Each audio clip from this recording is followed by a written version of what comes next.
하나님 말씀 보겠습니다. 고린도전서 2장 6절에서 10절까지 말씀. 고린도전서 2장 6절에서 10절까지 말씀. 제가 읽겠습니다. 그러나 우리가 온전한 자들 중에서는 지혜를 말하노니 이는 이 세상의 지혜가 아니요 또 이 세상에 없어질 통치자들의 지혜도 아니요 오직 은밀한 가운데 있는 하나님의 지혜를 말하는 것으로서 곧 감추어졌던 것인데 하나님이 우리의 영광을 위하여 만세전에 미리 정하신 것이라. 이 지혜는 이 세대의 통치자들이 한 사람도 알지 못하였나니 만일 알았더라면 영광의 주를 십자가에 못 박지 아니하였으리라. 기록된 바 하나님이 자기를 사랑한 자들을 위하여 예비하신 모든 것은 눈으로 보지 못하고 귀로 듣지 못하고 사람의 마음으로 생각하지도 못하였다 함과 같으니라. 오직 하나님이 성령으로 이것을 우리에게 보이셨으니 성령은 모든 것 곧 하나님의 깊은 것까지도 통찰하시느니라. 아멘. 오늘은 고린도전서 강의 12번째 하나님의 지혜라는 제목으로 말씀을 함께 나누도록 하겠습니다. 오늘날 교회마다 또 성도마다 그리고 또한 목사마다 이 복음에 대한 의미를 좀 달리 생각하는 경우들이 있어요. 그래서 어떤 목사님 설교에 제가 설교를 들으면서 깜짝 놀란 내용이 있는데 그것이 뭔가 하면 오늘날 교회에는 복음이 없다. 이런 말을 복음이 없다. 이게 어떤 부분에서는 맞는 부분도 있지만 어떤 부분에는 좀 틀린 부분도 있는데 너무 극단적인 얘기라 오늘날 교회는 복음이 없다. 이렇게 말하는 내용이 있어요. 어쨌든 이것은 이 복음에 대한 것이 너무나 약해져 있다는 것을 의미하는 것이죠. 교회에 정말 무엇을 위하여 모였으며 아까 우리 장로님 기도했지만 우리가 무엇을 위하여 살고 있는가? 이게 목적이라고 하는 것은 매우 중요한 것입니다. 그래서 우리가 학습을 할 때도 먼저 뭐부터 얘기해? 오늘 학습 목표가 뭐냐? 오늘 공부하는 목적이 뭐냐? 이렇게 먼저 이야기를 하잖아요. 그러니까 그 목적이 흐려지면 이 배우는 내용들이 산만해지고 그리고 무엇을 위하여 공부하고 있는지에 대한 이해가 약해지기 때문에 분명히 배울 수 있는 것들이 작아지는 것을 우리는 알 수 있습니다. 그래서 우리 성도들, 우리 교회가 뭐냐? 그리고 복음이 뭐냐? 예수님이 누구시냐? 그리고 우리가 무엇을 위해서 함께 모였느냐? 이런 이야기들은 우리가 너무 본질적인 이야기이기 때문에 사실 간과하는 경우들이 많아요. 그냥 지나가 버려. 왜? 다 알겠지. 다 알겠지. 우리 성도들이 다 알고 있겠지. 그 정도는 10년, 20년 신앙생활 했는데 그 정도는 다 알겠지. 그런데 거기에 함정이 있는 거예요. 우리가 보면 또 제가 개인적으로 만나서 이렇게 이야기를 하다 보면 이런 것들이 약하구나. 잘 모르는구나. 이해가 안 되고 있구나. 이런 것들을 알 수 있어요. 때로는 우리는 다른 복음을 말하는 설교자도 보게 되고 또 때로는 참된 복음을 잘 설명해주고 있는 설교자들도 보게 됩니다. 여러분, 이 지점에서 우리는 하나님의 지혜로 과연 온전한 복음이 우리 교회에서 선포되고 있는가? 이거를 물어야 하고 그리고 또한 우리는 그 복음을 그 하나님의 지혜로 우리가 그 복음을 제대로 가지고 있는가라고 하는 것을 이 시간에 우리가 함께 점검해 봐야 할 것 같습니다. 사도 바울은 오늘 우리는 이런 부분들에 대해서 좀 더 이렇게 면밀하게 성경을 보는 습관들을 가져야 돼요. 뭐냐면 지난 우리가 1절에서 6절까지의 말씀을 볼 때에 5절까지의 말씀을 볼 때 거기에서 주어가 뭐였죠? 내가였죠. 내가. 그런데 6절이 되면서 주어가 바뀝니다. 무엇으로 바뀌죠? 우리가로 바뀝니다. 왜 여기에서 갑자기 우리가로 바뀌어야 되는지를 조금 이해해 보셔야 돼요. 그러니까 여기에서 우리는 나는이라고 하는 것은 어떻게 보면 사도 바울의 개인적인 신앙 고백일 수 있어요. 그렇죠? 그러나 우리는 이라고 할 때는 공동체의 고백인 거예요. 공동체가 보편적으로 가져야 될 내용이기도 한 거예요. 그러니까 사도 바울이 지금 하나님의 지혜는 나 개인적인 문제가 아니라 우리 모두의 문제이다. 우리 모두가 가져야 될 것이다. 여러분, 하나님의 지혜는 우리가 먼저 정의부터 하기 시작을 해야 돼요. 한마디로 말하면 예수 그리스도다. 자, 뭐라고요? 예수 그리스도다. 그러니까 이 정의가 분명해져야 이제 오늘 설교에 이제 세 가지 예들을 들어서 설명을 할 텐데, 오늘 사도 바울이 들었던 예를, 그러니까 이게 먼저 흔들리지 않아야 돼요. 자, 뭐라고요? 하나님의 지혜는 예수 그리스도다. 그래서 그 하나님의 지혜를 이 전하는 복음 전도자들은, 거기에 말하는 우리는, 또 이 고린도 교회로 말한다면 누구지요?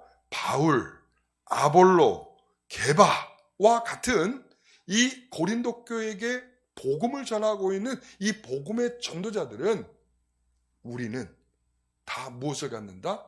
하나님의 지혜를 가지고 너희들에게 전하고 있다. 그렇기 때문에 네가 전하는 복음, 내가 전하는 복음, 제가 전하는 복음이 서로 다를 수가 없다. 왜? 하나님의 지혜잖아요. 하나님 지혜가 뭐라고요? 예수 그리스도죠. 그러니까 예수 그리스도를 드러내기 위한 복음 전도자이기 때문에 서로가 다를 수가 없다. 자, 그러면 반대로 복음을 받는 자에게 있어서도 마찬가지로 우리는 인 것입니다. 그렇죠. 복음을 받는 자들도 동일하게 내가 받는 복음과 네가 받는 복음이 다를 수 없고, 우리는 모두 다 하나의 복음을, 하나님의 지혜의 복음을 받게 되는 것이다. 그래서 1장 24절에 보면 유대인이나 헬라인이나 그리스도는 하나님의 능력이다. 그리고 또한 하나님의 지혜니라, 이렇게 말하는 거예요. 그러니까 유대인이 됐던 헬라인이 됐던 모든 사람에게 전부 다 그리스도는 하나님의 능력이고 지혜다, 이렇게 말하는 거예요. 아, 그렇구나. 누구에게나 똑같은 것이구나. 한국에 산다고 달라지고 저기 미국에 산다고 달라지고 이런 문제가 아니라 바로 복음은 동일한 것이다 라고 하는 것을 말하는 것이죠. 1장 30절에 보면 예수는 하나님으로부터 나와서 우리에게 지혜와 의로움과 거룩함과 구원이 되었다, 이렇게 말씀하고 있어요. 그러니까 예수께서는 하나님으로부터 나오셔서 우리에게 뭐가 됐다? 지혜가 되셨다. 이 말이에요. 지혜가 되셨다. 여러분, 그 지혜인 예수님을 여러분 다 모시고 계시죠? 우리 교회도 그 지혜이신, 하나님의 지혜이신 예수님을 모시고 있는 교회이기를 희망하고, 또 그것을 믿음을 가지고 열심히 우리 교회적으로 우리가 목적을 삼고 나아가고 있는 것인 것입니다. 바울은 그런 점에서 이 고린도 교회를 염려하고 있는 것입니다. 왜?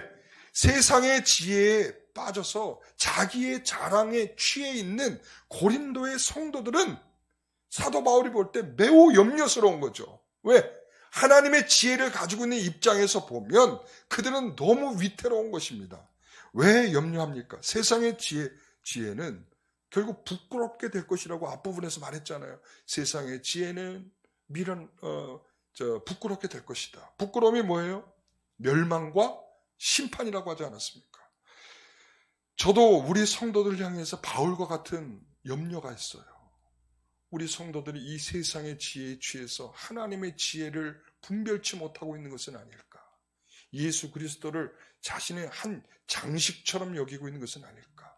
아니면은 자, 저에게 복을 주세요 라고 알라딘의 램프처럼 우리가 비비고 있는 그러한 예수로 이해하고 있는 것은 아닐까?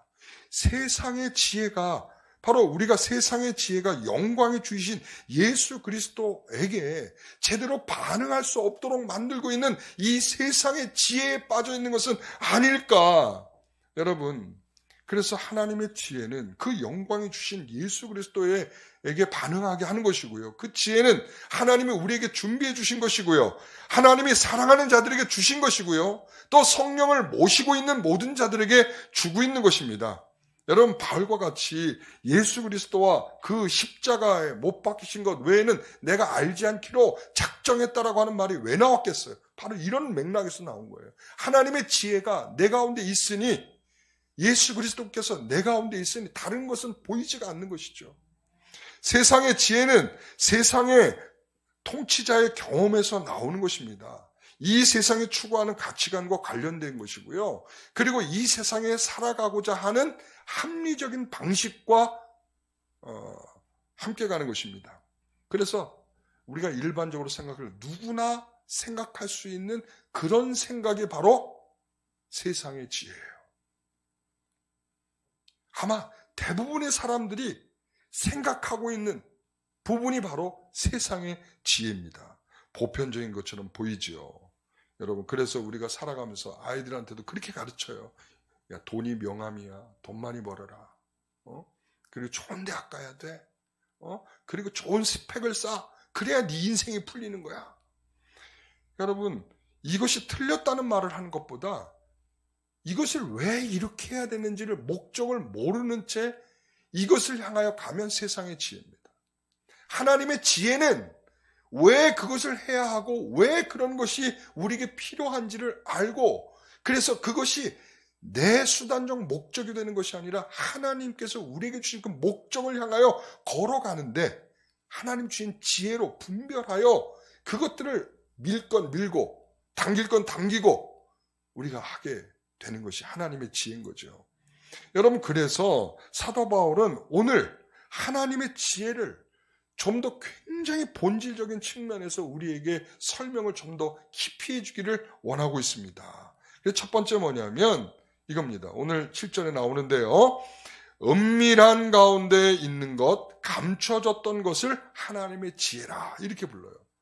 자, 그러니까 이거 발견하기가 쉽지 않다는 걸 말하는 거예요. 우리가 진짜 막 눈을 막 이렇게 씻고 도수 아주 높은 안경을 쓰고 그렇게 한다고 해서 보일 수 있는 부분이 아니라는 것입니다.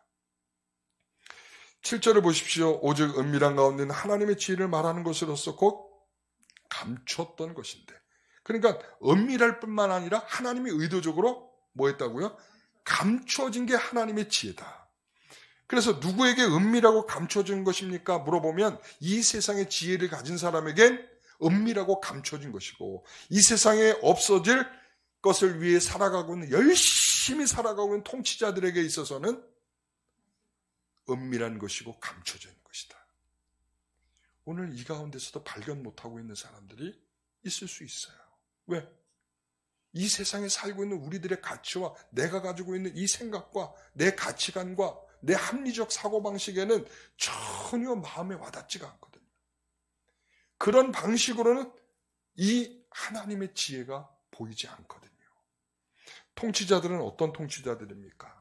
성경의 맥락에서 보면 신약에서는 이런 거예요. 예수께서 십자가에 못 박히실 때 비웃고 있던 자들이 통치자들이었습니다. 그리고 예수 그리스도를 십자가에 못 박으라고 외친 사람들이 누굽니까? 이 사람들이 바로 통치자였습니다. 바울은 마지막에 이 통치자들이 그리스도를 따르는 사람들을 방해하다가 결국 뭐냐면 멸망하게 될 것을 지금 보고 있는 거예요. 그러니까 이 은밀하고 감추어져 있는 이것을 우리 성령께서 지난주에 말씀드린 성령의 나타나심과 능력으로 우리에게 그 은혜를 주시지 않고서는 우리는 이것을 발견하거나 볼 수 있는 그러한 능력이 우리에겐 존재하고 있지 않고, 우리가 어떻게 이 세상의 지혜로 잘 살 수 있을까? 우리가 이 세상의 통치자처럼 뭔가 권세를 누리고 그러하며 살아갈 수 있을까를 생각할 것입니다. 십자가에 못 박히시는 예수 그리스도를 비웃는 통치자들은 아마 그들의 틀이 있기 때문에 비웃고 있는 거죠. 왜 비웃겠어요? 그런 거 아니겠습니까? 뭔가를 생각할 때 그것은 조롱거리밖에 되지 않는다는 거예요. 왜? 하나님의 아들이신 그분이 십자가에 못 박히고 계시는데 그들에게 있어서는 조롱할 만한 것밖에. 야, 네가 스스로를 한번 구원해봐. 넌 그럴 정도의 능력도 없다면 넌 지금 하나님의 아들이라고 하지 마. 웃기는 소리다 너. 그러면서 지금 조롱하고 있는 거예요. 자, 그러면 십자가에 못 박는 그들은 역시 그들의 틀이 있는 겁니다. 어떤 틀입니까? 지금 우리가 얼마나 위기 속에 살아가고 있는가. 로마로부터 우리는 지배를 당해서 여러 가지 환경적으로 어렵고, 그리고 우리는 분봉왕이 우리에게 와서 우리가 마음껏 살아갈 수 없는 식민지적 통치를 받고 있는데, 그렇다면 메시아라고 한다면 이런 식민지 통치를 벗어나게 해줄 만한 그런 사람이어야 한다고 그들의 틀 속에는 있는 것입니다. 그러니까 메시아가 왔다고 아무리 말해도 십자가에 돌아가고 계시는 그분은 그들에게 있어서 모일 수 없어요? 메시아일 수가 없는 거예요. 많은 학식을 쌓고 그리고 또한 좋은 가문 출신으로 더욱 출세하고자 하는 틀을 가졌던 바울에게는 그 말이 웃긴 말인 거죠. 예수를 믿고 따르는 자들은 다 그냥 박멸해야 할 바퀴벌레 같은 존재들일 수밖에 없는 거예요. 자, 그렇습니다. 여러분에게는 어떤 틀이 있습니까? 여러분들은 어떤 틀 속에서 예수, 하나님의 지혜 없이 예수 그리스도를 바라보고 계십니까? 그 여러분의 틀 속에서 그 예수를 받아들일 수 없는 그러한 방해 장치가 혹시 무엇이 걸려 있는지를 여러분 볼 수 있습니까? 성령께서는 바울의 그런 틀을 완전히 깨뜨려 주셨어요. 십자가에 달리고 부활하신 그리스도께서 그에게 찾아오셔서 만나 주시니까 그가 가졌던 틀이 깨지는 것입니다. 그의 눈을 가리고 주님의 음성을 들려주자 그는 하나님의 지혜를 얻게 되는 것입니다. 여러분, 이렇게 하나님께서 우리에게 하나님의 지혜를 주시지 않고서는 우리는 그 지혜로움을 가질 수가 없습니다. 우리가 가진 틀이 깨지지 않는 이상은 우리는 다른 믿음을 갖는 것입니다. 우리가 만들어 놓은 기독교를 믿는 것입니다. 여러분, 그래서 우리가 그 출애굽기에 보면 황금 송아지 사건을 보면 그게 바로 가장 적당한 예예요. 뭡니까? 황금 송아지를 탁 만들어 놓고 그게 누구라고 불러요? 우리의 하나님이시다. 우리를 애국으로부터 인도해낸 하나님이시다. 그게 그들의 틀인 거예요. 이렇게 우리가 옆을 이렇게 돌아보니까 우리의 하나님은 뭐가 없어요? 외형이 없으신 거야. 근데 이렇게 옆으로 돌아보니까 다른 나라 사람들, 다른 민족들은 다 뭐가 있어? 자신들이 믿는 외형이 있는 거야. 그러면 우리의 하나님도 이렇게 외형을 만들어주고 우리가 하나님이라고 하면 하나님이 하나님이시겠다. 이 생각을 한 거죠. 그러니까 이렇게 우리가 기독교를 외형을 만들어 놓고 그것을 우리가 도리어 믿고 있는 거죠. 그들이 만들어 놓은 그 황금 송아지가 자신들의 손으로 만들어 놓은 황금 송아지가 그들의 하나님일 수 없듯이 오늘 우리가 만들어 놓은 기독교는 기독교일 수가 없는 것입니다. 복음의 본질이 살아있고 하나님의 지혜가 우리 가운데 충만히 있어야 바로서 그분이 우리에게 참된 지혜이시며 그 참된 지혜로운 교회가 되는 것입니다. 왜 우리가 교회를 열심히 나오는데 왜 이렇게 힘든 일을 만납니까?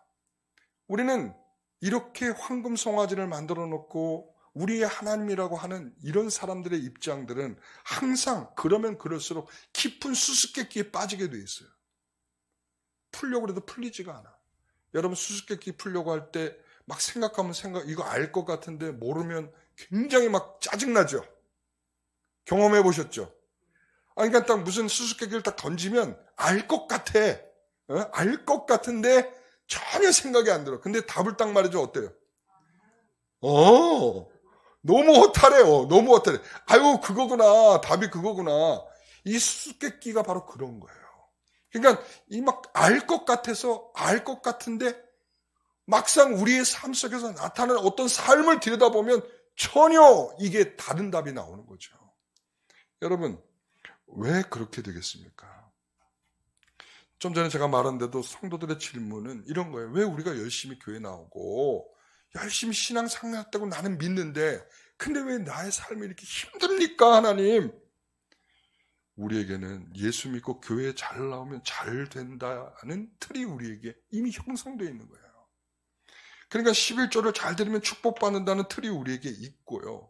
그러니까 우리가 신앙을 이렇게 생각을 해요. 어떤 의무를 다하면 하나님 우리에게 복을 주실 거라고 생각을 하고 그리고 또 어떤 공식을 만들어 놓고 그 공식에 탁 대입해서 어떤 결과에 딱 도출할 거라고 생각을 해요.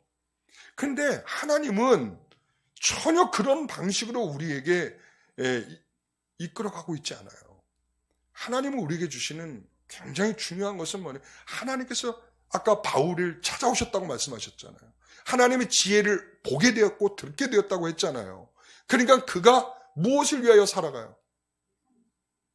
예수 그리스도를 위하여 살아가는 거예요. 그 영광의 주를 만난 그 기쁨이 이제 그 영광의 주를 위하여 살아가는 겁니다. 왜? 내 인생에도 그 영광이 벌써 이미 임했기 때문이죠. 근데 우리는 이제부터 생각이 이상해지기 시작을 하는 거예요. 이게 바로 기독교적인 거예요. 우리가 받은 은혜 때문에 그 받은 감격으로 살아가는 것이, 그렇기 때문에 받은 은혜가 각각 다르기 때문에 똑같은 공식에 똑같은 답이 나올 수 없는데 우리가 자꾸 공식에 대입해서 똑같은 답을 자꾸 요구를 하는 거죠. 왜 내가 열심히 신앙생활했고 내가 열심히 교회 나왔고 그러면 내게 충분한 복이 있어야 되는 거 아닙니까? 라고 이 답을 이미 우린 틀 속에 있단 말이에요. 그러나 하나님께서 우리에게 주신 가장 큰 복은, 아브라함이 말하잖아요. 하나님은 나의 복이십니다. 하나님이 이미 나의 복이에요. 그래서 그 복을 받은 자로서 하나님께 감격스럽게 우리가 살아가는 인생으로서 그 하나님의 지혜가 발휘되는 거죠. 여러분, 이틀이 깨지지 않고는 우리는 깊은 수수께끼에 계속 빠지는 거예요. 우리가 지난 금요일 날도 그랬잖아요. 예레미야 7장에서 보라, 너희가 무익한 거짓말에 의존하지 말라라고 했잖아요. 너희의 길과 행위를 바르게 하라. 전화 걸어주세요. 867912. 이거 금요일 날 설교를 들으신 분들은 아시겠죠. 867912 전화를 걸었어요. 야, 너는 율법도 안 지키고 있는구나. 대뜸 나오는 말이 그거죠. 867912. 그러니까 이 예레미야는 그런 말하는, 너희는 성전이라 성전이라 성전이라 이렇게 말하면서 나는 성전만 있으면 복을 받겠다는 공식이 그들에게 있는 거예요. 이 틀이. 그러니까 어떤 답이냐? 그럼 우리는 어떤 외부의 세력의 공격이 와도 우리는 승리할 거야 이거예요. 왜? 성전이 있기 때문에. 이런 무서운 틀들이 깨지지 않고서는 진정한 하나님을 바라볼 수가 없는 것입니다. 너의 길고 행위를 바르게 하라 이겁니다. 그래서 여러분, 우리는 그런 어려운 일을 만났을 때 낙심하지 마십시오. 하나님 우리에게 낙심시키고자 그것을 주신 게 아니라는 사실입니다. 하나님의 지혜는 우리에게 주님의 십자가를 보면서 위로받도록 하시는 겁니다. 우리는 이 히브리서 12장에 있는 말씀처럼 그런 거예요. 그분이 십자가에 달리신 그것을 보면서 우리의 믿음은 더 커지는 거예요. 지금 우리가 낙심할 일이 아니라 그 일이 아니었다면 주님의 십자가가 점점 약해지는 것이었는데, 나의 고난이 그 그리스도의 십자가를 더 확대시켜주는 이 확대경이 된 거예요. 내가 이제 그분의 고난을 보는 거죠. 그분은 우리를 위하여 그 부끄러움도 참으시고 그 십자가에 달려서 그렇게 죽음을 당하셨는데, 그럼 나도 이 정도는 견디는 것이, 그리고 그분의 그런 고난이 우리에게 상당한 위로가 되는 거죠.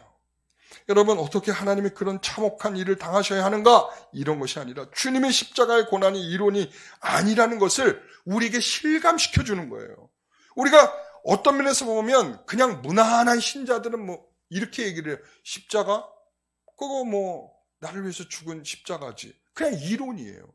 그런데 이 고난을 경험한 성도들은 그 십자가가 실제가 되는 거예요. 실제. 그러니까 이론적인 것이 아니라 뭐가요? 실제가 돼서 내 삶에 그분이 나와 함께하고 있다는 그런 실질적인 그것을 확인을 하게 되는 거죠. 사랑하는 성도 여러분, 그래서 우리는 고난을 통해 장차올 무엇을 생각해요? 영광을 생각하는 거예요. 그러면 우리에게도 예수님이 부활하셔서 영광을 얻은 것처럼 지금의 고난이 지나면 영광스러운 그 순간이 있겠구나를 상상할 수 있는 그런 은혜가 주어지게 되는 것입니다. 이게 바로 우리에게 감춰진 것을 보는 거예요. 사랑하는 성도 여러분, 이 감춰진 것을 볼 수 있기를 소원합니다. 일반적인 사람들은 낙심하고 끝나는 거예요. 그래서 우리의 인생이 할 수 있는 마지막 단계는 뭐냐면 죽고 끝나는 거예요. 내 목숨을 끊으면 난 이제 더 이상 아무것도 생각할 것이 없겠지. 괴로움도 끝나는 것이겠지. 그들이 생각하는 수준이 그런 것이라면 우리는 예수님의 고난을 생각하며 장차올 영광을 기대하고 소망하는 그 자리로 하나님이 우리를 이끌어 가신다는 그런 은혜가 주어지고 있다는 거죠. 사랑하는 성도 여러분, 성령께서는 우리가 우리의 틀을 깨고 그리스도를 보기를 원하십니다. 바울은 그의 틀이 깨지니 그의 삶의 방향이 바뀌게 되는 것처럼 바울은 세상의 지혜로 보지 않던 예수님이 이제 영광의 주로 보이는 것입니다. 이게 바라봄. 이 바라봄이 굉장히 중요한 거예요. 하나님을 믿는 믿음이 있다는 것은 그 믿음을 통해서 무엇인가를 계속 볼 수 있고 주목할 수 있는 그런 은혜를 주고 있다는 거예요. 그래서 어떤 분이 박사 논문에 그런 걸 썼어요. 바라봄. 우리 성령의 거룩한 은혜를 입은 성도들이 그 거룩한 성도로 살아가기 위해서 필요한 게 뭐냐? 바라봄이라는 바라봄. 여러분, 그래서 하나님께서 그의 백성을 위한 이 비밀을 벗겨내시니 그 비밀과 감춰진 것이 어떻게 해요? 확연히 드러나는 거죠. 아직은 희미해 보는 것이지만 거울을 보고 얼굴을 마주하게 될 그 시간을 우리가 갈망하면서 그 기쁨의 날이 곧 오겠지라고 생각하면서 우리는 살게 되는 것이죠. 그래서 하나님의 지혜는 하나님께서 그렇게 준비하셨던 그 은밀하고 감춰졌던 것들을 보게 하는 은혜가 있는 줄 믿습니다. 그래서 바울은 그 일을 맡은 자였다고 말하고 있어요. 맡은 자. 그리고 고린도서 4장 1절에 가면 맡은 자. 그 비밀을 맡은 자. 이렇게 표현하고 있어요. 나는 그 은밀한 것을 보았고 그 은밀한 것을 들었고 그 은밀한 것을 생각할 줄 알게 되었고 그리고 이것을 전파하는 맡은 자가 된 것이다. 이렇게 말하는 거죠. 두 번째는 만세전에 미리 정하신 것이라고 말하고 있어요. 7절에 보니까 하나님이 우리의 영광을 위하여 만세전에 미리 정하신 것이라 이랬습니다. 하나님이 이 지혜를 만세전에 이 세상에 있기 전에 미리 정하셨습니다. 그렇다면 하나님께서 이 방법을 정하셨다면 이 방법을 대입할 누구도 정하셨어요? 그 대상도 정하셨다는 말씀이죠. 1장 21절에 보면 하나님께서 믿는 자들을 구원하시기를 기뻐하신다 이렇게 말했어요. 믿는 자들을 구원하신다. 하나님께서 그 믿음을 주시기 위해서 미리 오래전에, 다시 말하면 이 세상에 있기도 전에 하나님께서 미리 준비한 것이 바로 하나님의 지혜인데 그 하나님의 지혜는 무엇을 위하여? 믿는 자들을 구원하기를 기뻐하시는 하나님의 지혜다. 이렇게 말하는 거죠.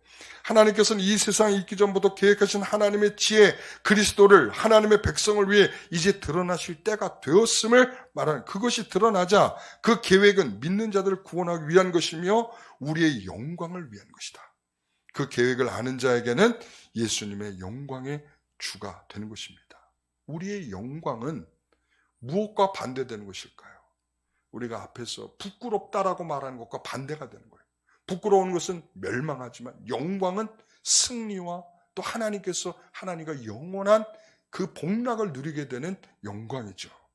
그래서 세상의 지혜와 강한 것은 부끄러움이 될 것입니다. 그러나 무슨 아이러니가 있을까요? 우리가 말하고 있는 이 세상의 지혜와 강한 것은 우리의 은밀한 우리의 마음속에 우리의 심중에 보니까 우리가 다 원하고 있는 것들이라는 거예요. 우리가 원하고 있는 것들.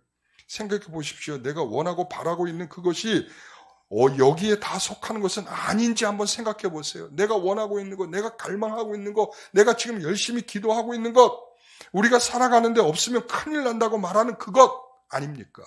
그런데 그것이 정말 없어지고 그리고 또한 심판받고 멸망될 것은 아닌가. 여러분, 우리가 서랍에 감춰졌던 10만 원이 사라졌어요. 그럼 여러분, 이게 어디 갔을까? 이게 어디 갔을까? 그 잃어버린 여러분 경험해 보셨어요? 예? 그거 어디다, 내가 여기다 둔 거 분명한데, 야, 얘야 이리 와봐. 혹시 너 10만 원 가져간 거 아니야? 아이들을 의심해 보기도 하고, 그리고 자기의 기억력 없는 자기를 이렇게 머리도 한번 때려보기도 하고, 여러분, 그러면서 얼마나 밤에 잠도 안, 그 10만 원 때문에. 좀 더 크게 할까요? 한 100만 원이라 할까? 한 1000만 원에 공감이 될까? 우리가 1000만 원 서랍에 안 넣고 살잖아요. 그렇죠? 이건 우리가 안 하는 일을 얘기해봤자 소용이 없어. 한 10만 원 정도는 서랍에 들어있어도 100만 원만 돼도 우리가 서랍에 잘 안 넣고 있죠. 그렇죠? 저 정도 되면 모를까.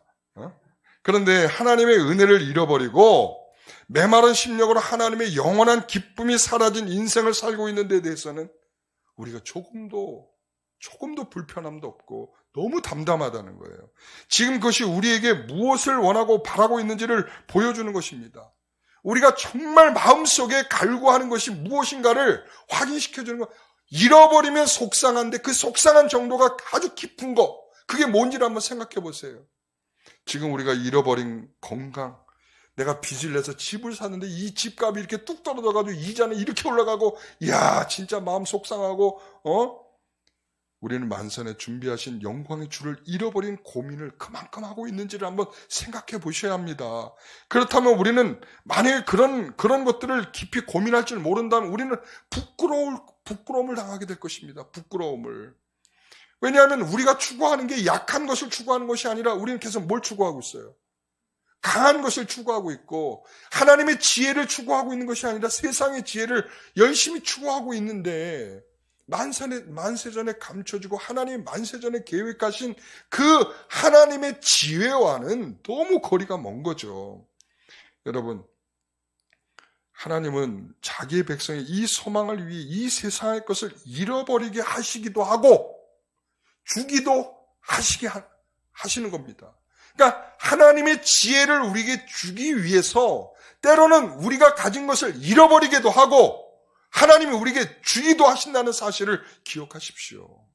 우리가 없는 것으로 힘들어한다면 하나님의 지혜가 부족한 것입니다. 깨지고 망가진 것 때문에 우리가 고민하고 있다면 여전히 우리는 부끄럽게 될까 봐 염려하셔야 되는 상황인 것입니다. 여러분, 그래서 바울은 십자가를 선포할 때 무엇을 염두에 두고 선포하는 거냐면 하나님께서 우리에게 주실 부활의 영광까지도 동시에 담고 말하고 있는 것입니다. 고린도서 15장 43절에 보면 욕된 것으로 심고 영광스러운 것으로 다시 살아나며 약한 것으로 심고 강한 것으로 다시 살아나며, 이렇게 십자가가 보여준 그 영광스러움을 사도 바울은 우리의 인생에 비해서 우리의 인생이 부활하게 될 때, 고린도서 15장은 부활장이잖아요. 그러니까 우리가 부활하게 될 때 우리가 어떤 부활의 승리를 얻게 될 것인지를 설명해 주고 있는 것입니다. 바울이 우리에게 기대하는 것은 우리가 우리를 위해 만세전에 미리 정하시고 준비된 영광을 아는 하나님의 지혜가 있어서 지금 그것을 끌어와 맛을 보며 살아가기를 원하고 있는 것입니다. 여러분, 우리가 마트에 가면 이게 맛있을까 맛없을까 이거 선뜻 못 살 때 그 앞에서 하고 있는 시식 코너가 우리에게 굉장히 도움이 되잖아요. 그래서 어떤 사람은 시식 코너만 돌아다니면서 한 끼 때우는 사람도 있대요. 대단하신 분들이죠. 그러니까 시식은 시식일 뿐, 다시 말하면 내가 이 음식을 사야 되냐 말아야 되냐 결정할 때 내가 맛본 그것이 결정되게 되는 것이죠. 그러니까 하나님께서 우리에게 그 맛을 지금 보여주시면서, 그 소망의 맛을 보여주시면서 그 미리 준비하신 어마어마한 계획의 결과가 어떤 것인지를 우리가 예수 그리스도를 통해 맛을 보게 하시면서 그 영원함을 더욱 사모해 갈 수 있도록 하나님께서 우리를 그렇게 이끌어 가시는 거죠. 세 번째는 하나님이 자기를 사랑하는 자들을 위하여 예비하신 것이다, 이렇게 말하고 있어요. 우리 8절 9절을 같이 읽어봅니다. 이 지혜는 이 세대의 통치자들이 한 사람도 알지 못하였나니 만일 알았더라면 영광의 주를 십자가에 못 박지 아니하였으리라. 기록된 바 하나님이 자기를 사랑하는 자들을 위하여 예비하신 모든 것은 눈으로 보지 못하고 귀로 듣지 못하고 사람의 마음으로 생각하지도 못하였다함과 같으니라. 아멘. 이 세상의 지혜를 가진 사람들은 절대 하나님의 지혜에 대해 반항할 수 없다. 지금 세 가지를 제가 여러분들에게 이야기했잖아요. 은밀하고 감춰진 것이다. 그리고 만세전에 하나님이 계획하신 것이다. 그리고 또한 여기에서 세 번째는 하나님이 자기를 사랑하는 자들을 위해서 예비하신 것이다. 그러니까 여기에서는 두 가지가 대조되고 있는 거예요. 두 가지는 뭐냐면 이 은밀한 것 감춰진 것을 보고 있는 자들, 깨닫게 된 자들과 그렇지 못한 자들, 그리고 마찬가지로 하나님이 그 계획하신 그 무궁한 은혜를, 그것을 바라보고 있는 자들, 보지 못하고 있는 자들. 하나님이 또한 준비하신 그거, 하나님이 사랑하는 자들을 위하여 준비한 것. 그러면 하나님의 그 사랑을 위하여 준비된 그 대상과 그렇지 못한 사람들, 이것이 서로 계속적으로 대조되고 있는 거예요. 이 대조 속에 여러분이 어느 편에 서 있는지는 모르겠습니다만은 여러분들에게 정말 하나님의 은혜가 있어서 정말 하나님의 지혜의 편에 설 수 있게 되시기를 간절히 축원합니다. 여러분, 이 세상의 지혜자의 이해될 수 없는 증거는 그들이 뭐를 했다는 거예요. 영광의 주를 십자가에 못 박았다는 것입니다. 여러분, 세상의 지혜를 가진 자는 하나님이 자기를 사랑한 자들을 위하여 행하신 일을 알지 못해요. 그러니까 하나님께 자기를 사랑한 자들을 위하여 무엇을 하셨습니까? 그것이 우리를 위해 준비하신 영광 아닙니까? 눈으로 보지 못하고 귀로 듣지 못하고 사람의 마음으로 생각하지도 못하는 것, 그 영광이 뭡니까? 십자가 아니겠습니까? 로마서 8장 17절을 보십시오. 그래서 자녀이면 또한 상속자, 곧 하나님의 상속자요, 그리스도와 함께 한 상속자니 우리가 그와 함께 영광을 받기 위하여 고난도 함께 받아야 할 것이니라. 하나님께 사랑하는 자는 자녀이고 상속자입니다. 그리고 그 사실을 보고 듣고 분간하여 그 고난도 즐거움으로 함께 동참할 수 있는 것은 아까 말씀드린 대로 우리에게 영광이 있을 줄 믿는 거죠. 여러분, 그것을 믿게 될 때 지금의 현상을 넘어설 수 있게 되는 거예요. 왜? 분명히 인간은 점점 망가져가게 돼 있는 게 인간이에요. 여러분, 우리는 점점 늙어가고 있잖아요. 여러분, 점점 늙어간다는 건 뭐예요? 더 죽음으로 다가서고 있다는 얘기죠. 죽음으로 다가서는 우리들의 인생의 끝은 죽음일 것입니다. 그렇다면 우리가 그 이후의 것을 생각할 줄 못한다면 우리가 지금 죽게 생겼네라고 하는 그 사실이 결국은 뭐냐면 우리를 더 멸망하게 만들고 심판받는 일로 만드는 것입니다. 그래서 예수님께서는 그들을 향해 불쌍히 여기시면서 마지막에 십자가에서 무슨 노래를 부르셨을까요? 누가복음 23장 34절을 보면 이렇게 말합니다. 같이 읽어봅니다. 아버지, 그들을 용서하여 주십시오. 왜냐하면 그들은 그들이 하고 있는 것을 알지 못하고 행하고 있기 때문입니다. 그들이 알지 못하고 행하고 있다라는 것입니다. 그러니까 알지 못하고 행하고 있는 그것이 그들이 십자가에 예수님을 못을 박는 일이고, 또한 그들이 조롱하고 비웃는 일이고, 그리고 그것을 멸시하고 천대하는 일이고, 그것이 아무것도 아닌 것으로 생각하고 자기의 인생에 결부시킬 수 없는 일이 될 것입니다. 여러분, 그러나 10절에 같이 읽어봅니다. 오직 하나님이 성령으로 이것을 우리에게 보이셨으니 성령은 모든 것 곧 하나님의 깊은 것까지 통달하시니라. 아멘. 하나님께서 그것을 볼 수 없는 이들에게 내가 너를 사랑해서 준비한 거야. 아무리 말씀을 하셔도 그것을 들을 수 없는 자들에게 하나님께서는 성령을 통하여 이 깊이 있는, 지금 이게 얼마나 깊이 있는 얘기인지 몰라요. 은밀하고 감춰졌던 거, 하나님 만천년에 준비하셨던 거, 사랑하는 자들 위하여 하나님께서 지금 예비하신 것, 이게 있잖아요. 이게 그냥 육감적인 게 아니에요. 육감적인 게 아니다 보니까 사람들이 보고 알 수 있는 게 아니에요. 성령께서 우리를 은혜를 주시지 않으면 우리는 그것을 깊이 있게 깨달을 수 있는, 통달할 수 있는 그런 은혜가 우리에게 주어지지 않는다는 사실입니다. 여러분, 보고 듣고 분간할 수 있는 은혜를 받게 된 것이죠. 그 비밀과 감춰진 것이 바울에게 보이고 듣고 그것을 향해 걸어갈 힘을 얻게 된 것처럼 여러분, 지금 우리에게도 그렇게 보이신 줄 믿습니다. 그 하나님의 지혜이십니다. 여러분, 또한 한 여인에게도 보이셨습니다. 이 한 여인은 내 주를 가까이 하게 함은 이라고 하는 이 찬송의 작사를 한 여인입니다. 여러분, 이 찬송이 더 유명하게 된 것은 1912년에 영국 그 초호화 타이타닉, 유람선인 타이타닉이 침몰할 때 거기에 있던 성도들이 마지막까지 이 찬송을 부르면서 마지막을 보냈다라고 해서 굉장히 유명해진 찬송입니다. 이 곡을 작사한 세라 플라워 아담스라고 하는 이 여인은 원래 영국의 여배우였습니다. 굉장히 유명한 배우였습니다. 그는 미모의 연기력까지 겸비한 여배우로서 당시 최고였습니다. 좋은 남편을 만났고 또한 결혼도 잘하고 최고의 행복을 느끼고 있을 그때였습니다. 항상 그런 때에 비운의 이야기가 시작이 되죠. 바로 폐결핵의 진단을 받고 아름다운 외모들은 점점 시들어가게 되었고, 그리고 더 이상 배우로 활동할 수 없게 되었습니다. 무엇보다도 그녀는 자신의 존재감을 늘 확인하던, 그렇잖아요. 자신의 아름다움, 자신의 연기력, 이런 것들을 확인하던 그 무대는 더 이상 올라갈 수 없게 되었습니다. 이 상실감에 빠져서 비참하게 살아가고 있던 어느 날, 자기 침대 옆에 놓인 성경을 보게 되었습니다. 제가 여기서 한 가지, 만약에 이 여인이 이런 폐결핵까지 오지 않았고 이 죽음의 위기가 그에게 드려지지 않았다면 옆에 있는 성경은 여전히 눈에 들어오지 않는 것이 없을 것입니다. 자기가 주일학교 때부터 보았지만 여배우 활동하며 통 보지 못했던 그 성경을 이제 그날부터 성경을 펴서 창세기부터 읽어가기 시작을 합니다. 그러던 중 야곱이 형에게 쫓겨 외삼촌 라반의 집에 가던 그 모습을 읽게 되었습니다.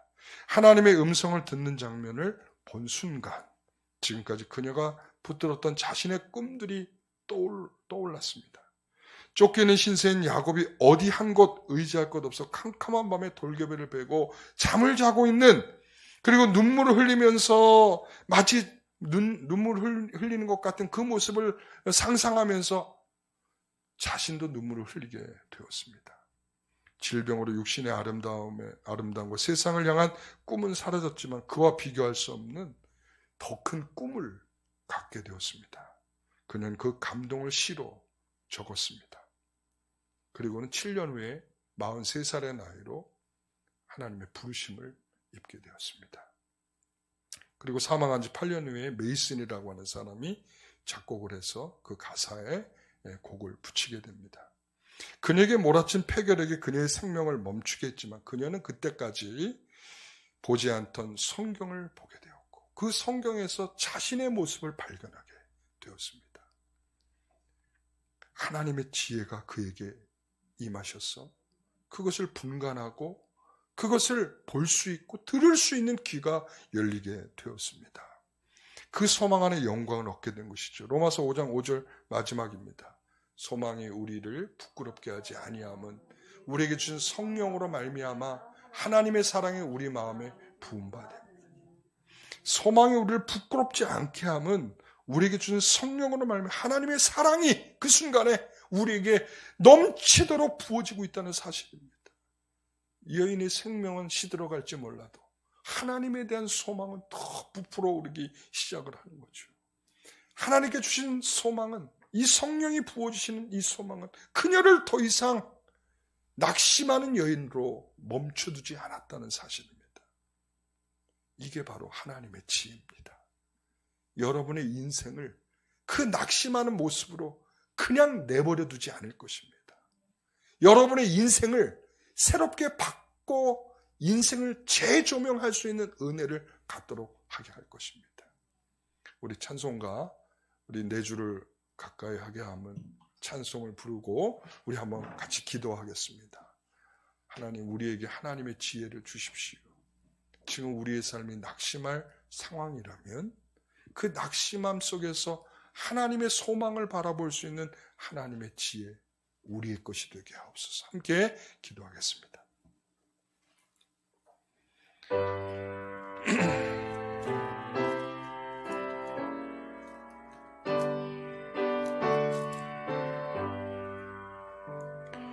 내 주를 가까이 하게 하는 십자가 짐 같은 고생이나 내 일생 소원은 늘 찬송하며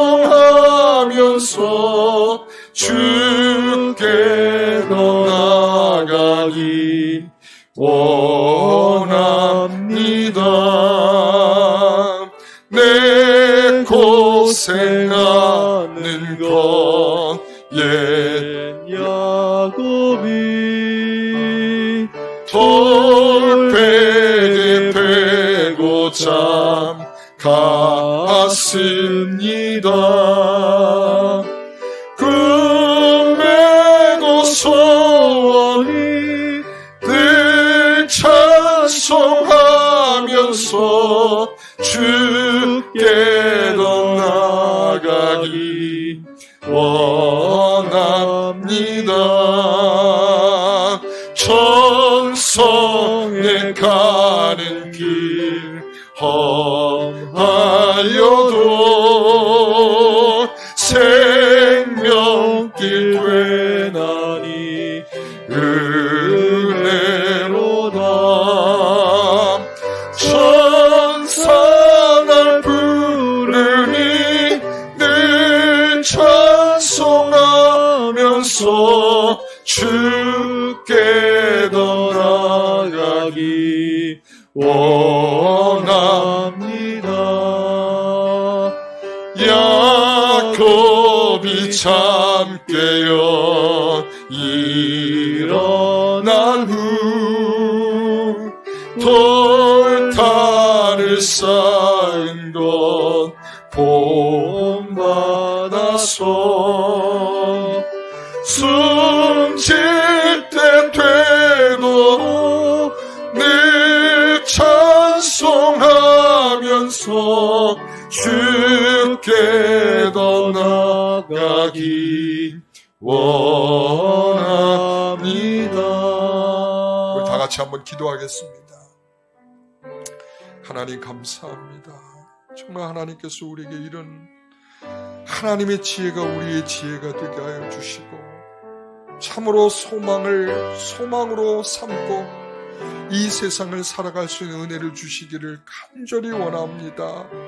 아버지 하나님, 인생의 끝자락에 정말 하나님의 말씀을 통하여 발견한 그 하나님의 지혜의 능력은 정말 시들어가는 인생을 소망 있는 인생으로 만들었고, 아버지 하나님이 지치고 또한 아무것도 기대할 수 없는 인생에게 정말 하늘의 노래를 부르며 내가 마지막까지 숨질 때까지 늘 찬송하기를 원합니다 고백하는 이 놀라운 찬송의 가사를 기록하고 있는 이 모습을 봅니다. 아버지 하나님, 우리의 하나님의 지혜는 바로 십자가와 같은 것이며 또한 우리의 죽었으나 영원히 살 그런 소망과 영광을 기대하도록 하는 줄 믿습니다. 아버지 하나님, 나를 사랑하셔서 주신 그 계획이 정말 우리의 삶을 변화시키는 계획이 되게 하시고, 나에게 감추어지고 나에게 은밀했던 그것이 드러나고 나타나게 되었을 때에 우리의 삶이 다시 한번 새롭게 되는 은혜를 주시길 원합니다. 나를 얼마나 사랑하셨는가, 창세전부터 사랑하시되 우리의 인생을 사랑하시고 견고히 붙드시는 은혜가 하나님 가운데 있는 줄 믿사오니, 아버지 하나님, 오늘 우리의 인생을 새로워지게 하여 주시옵소서. 하나님의 지혜를 발견한 자로서의 아버지 참된 은혜가 우리의 삶에 있게 하여 주옵소서. 낙심하지 않게 하옵소서. 실망하지 않게 하옵소서. 지금의 상황은 장차올 영광에 좋게 비교할 수 없다. 이것이 우리의 믿음이 되게 하여 주시기를 소망합니다. 주님 감사합니다. 예수님의 이름으로 기도하옵나이다.